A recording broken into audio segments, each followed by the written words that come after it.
tentu aja besarannya tergantung apa ya. Kalau sekolah negeri itu dari Pemdanya, kalau sekolah swasta dari yayasannya. Nah, disinilah akhirnya tidak ada standar nasional untuk kelayakan upah guru honorer. Dan ketika gue lihat kondisi payung hukum dan alur kelembagaannya seperti ini, ya, gue kalau jadi menteri pendidikan ya atau jadi pemerintah pusat ya ruang geraknya kan terbatas banget karena sejak awal pusat nggak megang wewenang buat mengatur sedikit pun terkait tenaga honorer. Artinya sekolah dan daerah punya kewenangan penuh atas itu. Lah kenapa nggak pusat tentuin aja bang, bikin aja standarnya. Masalahnya sekolah persenya apakah mau menerima atau tidak? Karena bisa aja ketika dibikin standarnya dari sekolahnya tidak punya kemampuan untuk merekrut hal tersebut. Jadi ini kan kompleksitasnya luar biasa sekali ya teman-teman.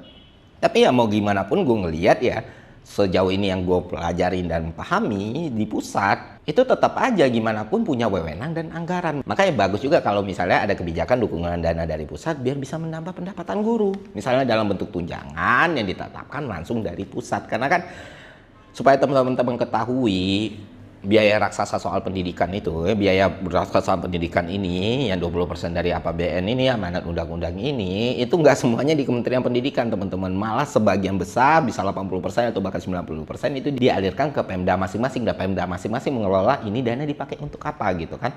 Itu yang gue pelajarin selama 10 tahun di Kementerian Keuangan melalui DAK, DAU dan beberapa penyaluran yang lain. Dan di sini sebenarnya bottleneck yang sering terjadi gitu, sampai di suatu daerah yang pernah gue riset